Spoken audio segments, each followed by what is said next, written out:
President Donald Trump's decision to end a provision of the Affordable Care Act that was benefiting roughly 6 million Americans helps fulfill a campaign promise, but it also risks harming some of the very people who helped him win the presidency.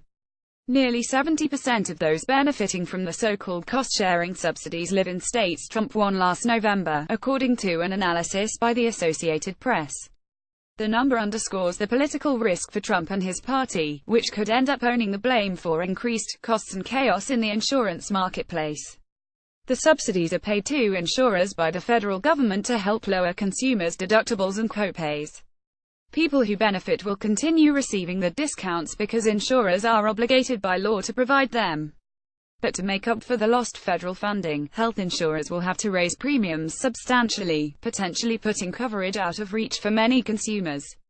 Some insurers may decide to bail out of markets altogether. "I woke up, really, in horror," said Alice Thompson, 62, an environmental consultant from the Milwaukee area who purchases insurance on Wisconsin's federally run health insurance exchange.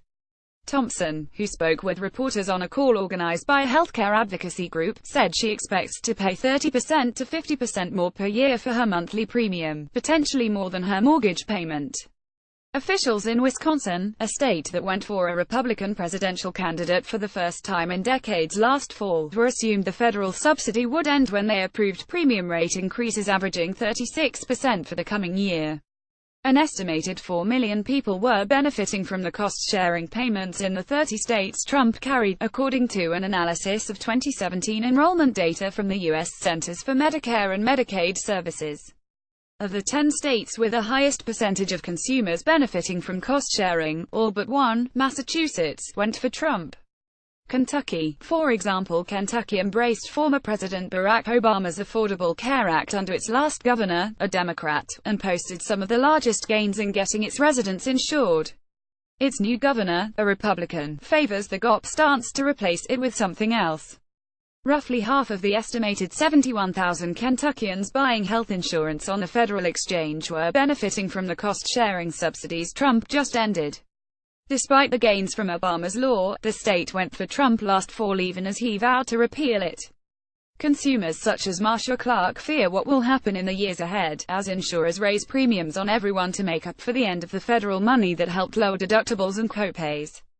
"I'm stressed out about the insurance, stressed out about the overall economy, and I'm very stressed out about our president," said Clark, a 61-year-old real estate broker who lives in a small town about an hour's drive south of Louisville. She pays $1,108 a month for health insurance purchased on the exchange. While she earns too much to benefit from the cost-sharing subsidy, she is worried that monthly premiums will rise so high in the future that it will make insurance unaffordable. Most beneficiaries in Florida. Sherry Riggs has a similar fear. The Fort Pierce, Florida, barber benefits from the deductible and copay discounts, as do more than 1 million other Floridians, the highest number of cost-sharing beneficiaries of any state. She had bypass surgery following a heart attack last year and pays $10 a visit to see her cardiologist and only a few dollars for the medications she takes twice a day. Her monthly premium is heavily subsidized by the federal government, but she worries about the costs soaring in the future. Florida, another state that swung for Trump, has approved rate increases averaging 45%. "Probably for some people it would be a death sentence," she said. "I think it's kind of a tragic decision on the president's part. It scares me because I don't think he'll be able to afford it next year."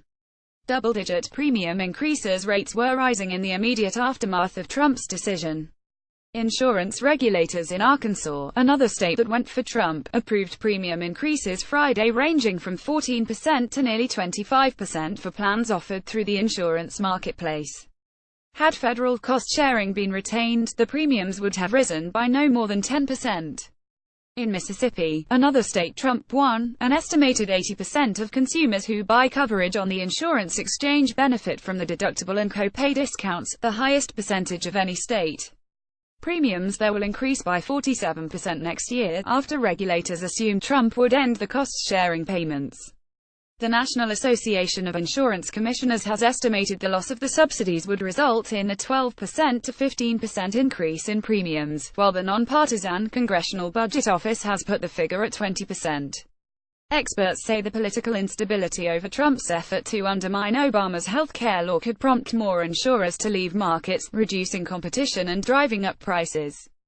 Trump's move concerned some Republicans, worried the party will be blamed for the effects on consumers and insurance markets. I think the president is ill-advised to take this course of action, because we, at the end of the day, will own this, Republican Rep. Charlie Dent of Pennsylvania said Friday on CNN. We, the Republican Party, will own this. Dent is not running for re-election. Got support in announcing his decision. Trump argued the subsidies were payouts to insurance companies, and the government could not legally continue to make them.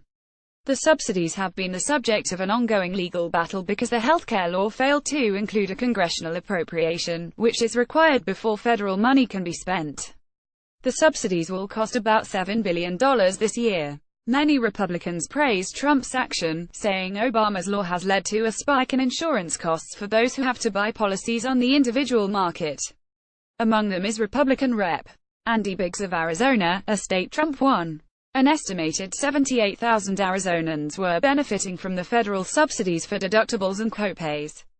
While his actions do not take the place of real legislative repeal and revitalization of free market healthcare, he is doing everything possible to save Americans from crippling healthcare costs and decreasing quality of care, Biggs said.